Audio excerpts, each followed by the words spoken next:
All right, today we're going on a bit of a wild ride. We're going to follow a really unique train of thought that connects the psychology of Carl Jung, the mechanics of a video game, and, believe it or not, thousand-year-old theology. And it's all to ask one massive question. Could the future of how we travel be spiritual? Okay, let's get into it.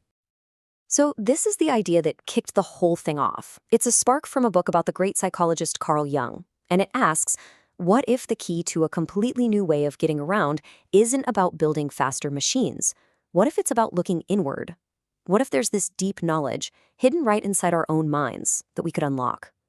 So to even start to wrap our heads around this, our first stop has to be with Jung himself and his really revolutionary ideas about the human mind. Now, for Jung, the unconscious wasn't just some dusty basement where we shove forgotten memories. No, he saw it as this huge, active, and communicative place. A parallel world, you could say, that holds all this deep knowledge and is always constantly trying to connect with us, with our conscious reality. So the question is, how does this hidden world even talk to us? Well, Jung believed it had a few different channels. It speaks to us through the strange logic of our dreams, the sudden inspiration behind our art, and even through the echoes of our past, things like generational traumas and memories that get passed down through our families. This is all incredibly deep stuff, but it brings up a huge question. How do you take a spiritual, psychological idea like this and imagine it as like a system that actually works? How could we even picture a rule for how it might operate? Well, let's see how this idea starts to build on itself, because our next clue comes from a place you probably wouldn't expect, the world of video games. The game Outer Wilds. It's not really just a game. It's almost like a piece of interactive poetry. And inside its amazing story, it gives us this stunningly creative thought experiment about how reality and consciousness could work. Okay, so this is the crucial point, this central rule from the game. Certain things in the Outer Wilds universe exist in a state of all possibilities at once. They're everywhere they could be all the same time, but the moment a conscious observer, that's you, the player, looks at them, all those possibilities just collapse and the object snaps into one single fixed spot. Your observation, your consciousness, literally solidifies its reality. Now I want you to hold on to that idea. Observation, collapsing possibilities, because this is where the connections get really, really deep. We're about to jump from modern game design all the way to ancient theology, where we find a pretty shocking parallel. You see, in Islamic theology, there's a concept called barzakh. It's described as an intermediate state, this realm where souls go after death, but before the final day of judgment. And it's not just some waiting room. It's thought of as a parallel world with its own set of rules.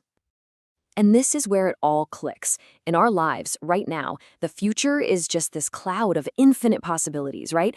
Every choice we make could send us down a totally different path. But at the moment of death, that entire cloud of potential futures, it collapses. It collapses into one single definite reality, the life that was actually lived. It's just like looking at the quantum object in Outer Wilds. That final observation of death fixes reality into one unchangeable state. Okay. So we've got three totally separate ideas on the table.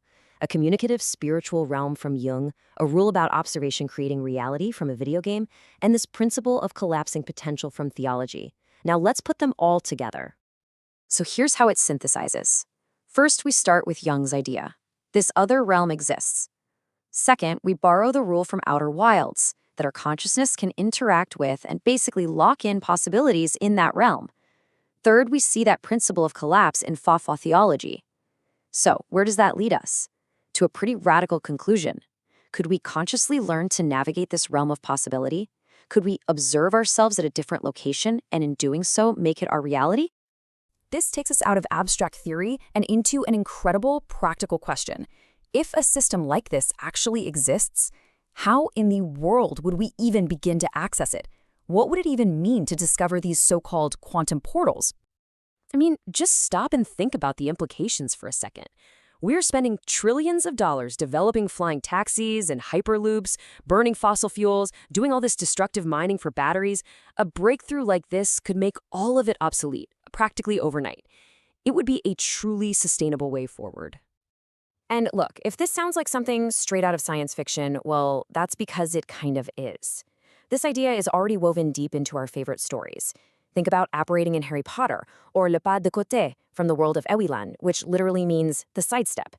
Our fiction is filled with this intuition, this feeling that there has to be another way to move through the world, something more fundamental than just technology. And that's what we're left with, this final, urgent thought. As we pour all our energy into bigger, faster, more complicated machines, are we maybe missing the point completely? Could the most profound transportation revolution we can imagine be waiting for us, not in some lab or factory, but within the untapped potential of our own consciousness? Is there a more elegant, more sustainable answer that's been right here with us all along?